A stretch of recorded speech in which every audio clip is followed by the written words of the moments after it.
So welcome again to the Vidhi judicial academy, your own YouTube channel, और जिस पर हम कर रहे हैं फ्री जुडिशरी की कोचिंग। जैसे मैंने कहा कि ये कोचिंग कोई मार्केटिंग गिमिक की तरह से नहीं हो रही है। आई सिंसियरली वांट कि मैं आपकी लाइफ में एक मीनिंगफुल रोल प्ले कर पाऊँ। तो अगर आपको समझ में आए तो कमेंट एंड शेयर करना, लाइक करना नहीं भूलें, अपने दोस्तों को भी बताएं। और with these words let's start this section 65 BNSS। देखिए BNSS में जो है ये सेक्शन 65 में ये एक डील कर रहा है सिचुएशन को कि service of summons corporate bodies पर, फर्म्स पर और सोसाइटीज पर किस तरीके से होगी। तो again this section is important for your prelims and also important for your mains. एक सिंगल क्वेश्चन मेंस का यहाँ पर बन सकता है कि how the summons can be served upon the corporate bodies. Corporate bodies पर, कंपनियों पर समवंस की सर्विस किस प्रकार से हो सकती है, ये एक क्वेश्चन बन सकता है। जो पार्ट क्वेश्चन आते हैं ना, एक क्वेश्चन के 2-3 पार्ट होते हैं, तो उसमें से एक पार्ट इस प्रकार से आ सकता है। उसी तरीके से अदर सेक्शंस में आ सकता है कि गवर्नमेंट सर्वेंट पर सर्विस कैसे हो सकती है, किसी पर पर्सनल सर्विस नहीं हो पा रही है तब कैसे सर्विस हो सकती है। इस तरीके से क्वेश्चंस मेन से क्वेश्चंस बनेंगे। और प्रीलिम्स से क्वेश्चन, पहला क्वेश्चन प्रीलिम्स से क्या बनेगा, इसमें यहाँ की हेडिंग से, मार्जिनल नोट से, which section of the BNSS deals with the service of summons on the corporate bodies। यहां से प्रीलिम्स का पहला क्वेश्चन भूलेंगे नहीं। कुछ ना करो तो इतना तो याद कर लेना, सेक्शन नंबर तो करना ही करना है आप लोगों ने। अब इसकी डायरेक्ट लैंग्वेज पढ़ लेते हैं, कहां से क्वेश्चन आएगा। केस लॉ पढ़ने की कोई जरूरत है नहीं इस पर। देखिए क्या है, दिस इज सब क्लॉज 1 क्या कहती है, रीड इट विद मी।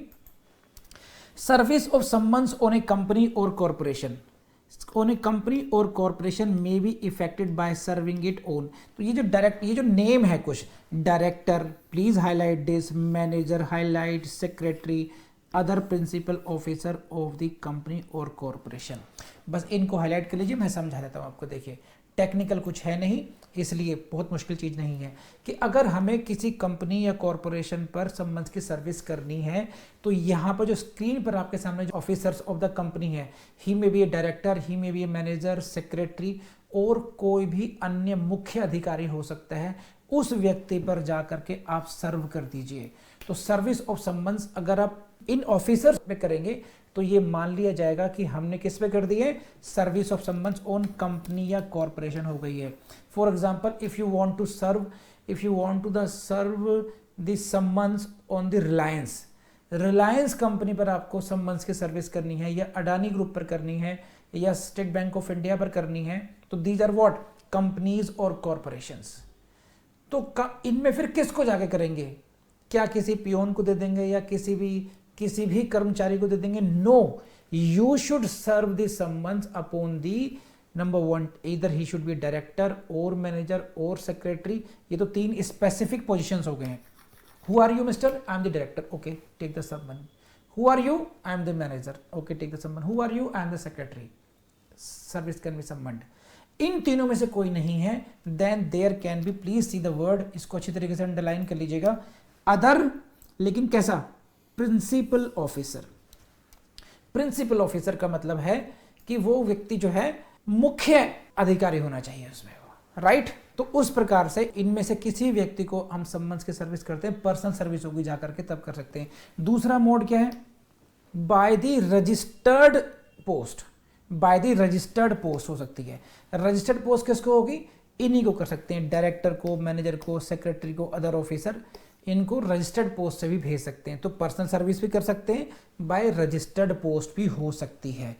बस हो गया, इसमें कुछ है नहीं। नेक्स्ट पॉइंट जो इसमें डील करना है कि हम कब मान लेंगे कि सर्विस की समन्स की सर्विस उस पर हो गई। देखिए पर्सनल सर्विस में क्या होता है कि आपने देखा कि हम उस पर एक्नॉलेजमेंट ले लेते हैं, रिसीप्ट ले लेते हैं, लेकिन जब हम रजिस्टर्ड पोस्ट से भेजेंगे तो तब हम कब मानेंगे, when can be assume that the summons were served. तो उसके लिए लाइन पढ़ लीजिए, very important for your prelims. यहां से बनता है question, service is done by the letter send by the registered post, in that case service shall be deemed to have been effected. ये मान लिया जाएगा deemed to have been effected when the letter would arrive in ordinary course of post. जब post would arrive पर देख लीजिए, would arrive पर focus कर लीजिए बस, ये ऑर्डिनरी पोस्ट में कब लेटर उन पर पहुंचता है। So arrival of the letter in the ordinary way, ये है डिटरमाइनिंग पॉइंट समन्स की सर्विस का।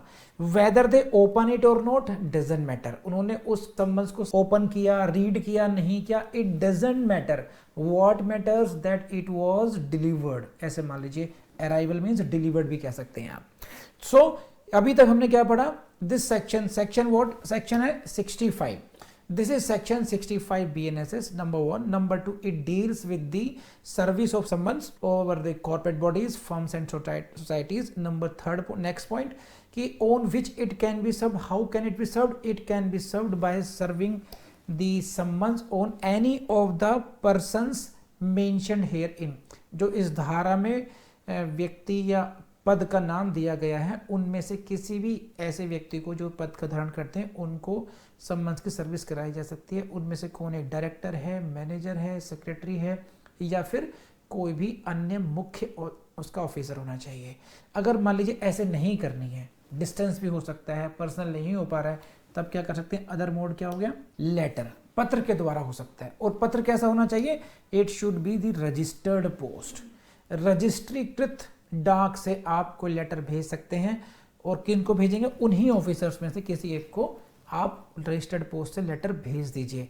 ऐसी स्थिति में जो नेक्स्ट पॉइंट हमने पढ़ा था वो क्या था कि भाई कब मान लीजिएगा, at what point of time service can be considered, तो it can be deemed to have been effected. Service कब मान ली जाएगी कि सर्विस हो गई है, कब प्रभावी हो गई है, जब ऑर्डिनरी रूप से लेटर उनके पास पहुंच जाएगा, when the letter would arrive in ordinary course of post. तो ये आपको करना है, बस इतना कर लेंगे, यहां से 3-4 क्वेश्चन बन जाएंगे। Now come to the next part of this section and that is the explanation. Again you will see this explanation is not important for your mains, but a question can come in your prelims. वो समझ लेते हैं question क्या है, कहां से इस question समझते हैं। See this explanation is going to explain the meaning of what do mean by the company, what do mean the corporation and what do mean by the society.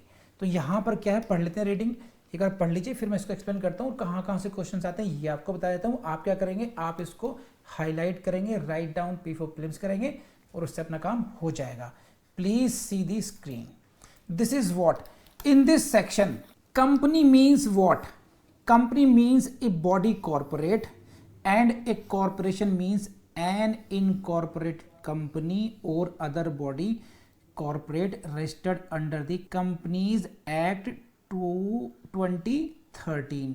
तो कंपनी का और कॉरपोरेशन का यहाँ पर meaning बताया गया है कि उसका मतलब ये है कि कंपनीज एक्ट में 2013 का जो कंपनीज एक्ट है इसको हाईलाइट कर लीजिएगा। कौन से एक्ट में रजिस्ट्रेशन होना चाहिए या इनकॉर्पोरेट होना चाहिए, that is what the companies act 2013, 2013 के कंपनीज एक्ट में रजिस्टर्ड या इनकॉर्पोरेटेड एंटिटी को हमने कंपनी माना है या कॉर्पोरेशन माना गया है। और इसी के साथ साथ अगर कोई सोसाइटी है, कैसी सोसाइटी है, which is registered under the societies registration act 1860। So पहला क्या है, कंपनी, कॉर्पोरेशन, वो हो गई incorporated bodies, but this is the case of society registered. तो suppose an entity is not a company or it is not a corporation but it is only the society registered under the societies registration act। तो उस पर किस तरीके से summons की service होगी। जैसे आपने देखा होगा आपके गली मोहल्ले में सोसाइटीज खुली होती हैं, कई बार किटी की भी सोसाइटीज होती हैं, तो उन सोसाइटीज पर भी अगर सम्मन्स की सर्विस होनी हो तो उनके डायरेक्टर, मैनेजर, सेक्रेटरी या अदर प्रिंसिपल ऑफिसर पर सर्विस कराई जा सकती है। तो द इम्पॉर्टेंट पॉइंट यहाँ पर आपके लिए ध्यान रखने वाली बात यह है कि आप कंपनीज और कॉर्पोरेशन, क्योंकि देखिए जो मेन बॉडी है, ये देखिए जो सेक्शन 65 की क्लॉज 1 है, इसमें क्या, service of summons on company और कॉर्पोरेशन, यहाँ पर सोसाइटी नहीं लिखा हुआ, इसीलिए एक्सप्लेनेशन को अगर साथ में पढ़ेंगे तो आप इसको ऐसे पढ़ सकते हैं, कंपनी और कॉर्पोरेशन और सोसाइटी रजिस्टर्ड। तो आई बिलीव अब आपको अच्छी तरीके से समझ में आ गया होगा कि this section is dealing with what, जैसे यहां भी लिखा था कि this section is dealing with service of summons on what, corporate bodies. Corporate bodies में एक आ गई कंपनी, दूसरी को हम कह सकते हैं कॉर्पोरेशन, एक ही बात है। दूसरा आ गया सोसाइटीज, और फर्म के लिए भी हम सेकेंड क्लॉज पढ़ेंगे अभी। तो I believe it is more than sufficient expression for this. इससे ज़्यादा आपको नहीं करना है, इन्हीं पॉइंट को अच्छी तरीके से याद कर लीजिएगा। अब आ जाइए सब क्लॉज 2 पे। अब sub clause 2 is dealing with what, service of summons over firms और other association of individuals. Firm का मतलब यहाँ पर है पार्टनरशिप फर्म से है, क्योंकि पार्टनरशिप फर्म को ही हम फर्म बोलते हैं। और it can be any other association of individuals, like it may be HUF, ये HUF भी हो सकती है, राइट। तो इनमें सर्विस ऑफ समवंस किस प्रकार से होगी, बिकॉज वहां तो क्या था, इनकॉर्पोरेटेड बॉडीज थी वो, whether it was the corporation, company और रजिस्टर्ड सोसाइटी। बट इस केस में क्या है, वहां पर क्या था, director, manager, secretary, other principal officer हो गए। इस केस में क्या होगा, इस केस में प्लीज सी द टेक्निकलिटीज। यहाँ पे शब्द जो लिखा हुआ है इसको बहुत अच्छी तरीके नोट करना। यह शब्द लिखा हुआ है एनी पार्टनर, एनी को अलग से करना, any partner of such firm और एसोसिएशन। एनी का मतलब है कोई भी, it is different from all partners. सभी पार्टनर्स को सर्विस ऑफ समवंस कराने की जरूरत नहीं है। It can be served upon any partner और any person of that association. तो इस तरीके से ध्यान रखेंगे, एनी और ऑल का ध्यान में रखेंगे। और यहां से क्वेश्चन पूछ लें कि अगर किसी फर्म पर, देखिए किसी फर्म पर अगर समवंस की सर्विस होनी है तो उसका प्रोविजन कहां पर दिया गया है, दैट इज सेक्शन 65 BNSS सब क्लॉज 2 में दिया गया है। अब ये तो हो गया पर्सनल सर्विस होगी उनके ऊपर। दूसरा तरीका क्या हो सकता है, रजिस्टर्ड पोस्ट से भी कर सकते हैं आप उसको। पहले तो व्यक्तिगत रूप से जाकर दे देंगे, इसमें क्या है, रजिस्टर्ड पोस्ट से कर रहे हैं हम लोग, तो रजिस्टर्ड पोस्ट से वही नियम लागू हो जाएंगे जो कि हमने सब क्लॉज 1 में पढ़े थे। रजिस्टर्ड पोस्ट से भी की जा सकती है ऐसे किसी व्यक्ति पर, पार्टनर पर या किसी व्यक्ति पर, और उसको तब भी इफेक्टेड मान लिया जाएगा जैसे ही वो ऑर्डिनरी कोर्स पर वो पोस्ट अराइव होगी। तो it is all about section 65 BNSS। तो मेरी तरफ से सेक्शन 65 BNSS कंप्लीट हो गया है। अब आपका काम शुरू होता है इसमें, आपको इस सेक्शन को बहुत अच्छे तरीके से समझ करके रटना चाहिए। किन किन पॉइंट से प्रीलिम्स से क्वेश्चन आने वो रटे होने चाहिए, कहाँ कैसे इसको मेंस में आएगा ये आपको रट जाना चाहिए अच्छे तरीके से। एंड इसी के साथ मैं कहूँगा कि आप प्लीज़ हेल्प अस, ये जो हम लोग कोशिश है हमारी आप सब लोगों को फ्री में कोचिंग कराने की, इसमें आप सब लोग प्लीज़ हेल्प अस, क्योंकि मैं चाहता हूँ कि फिर ये मिशन रुके ना, आप तक सीमित ना रहे, आपसे आगे तक, उससे आगे तक इस तरीके से बढ़ता रहे। तो इसके लिए आपका लाइक जरूर कीजिएगा, कमेंट जरूर कीजिएगा, कमेंट में अपनी क्वेरी भी आप लीव कर सकते हैं, उसको शेयर कीजिएगा। Thank you very much.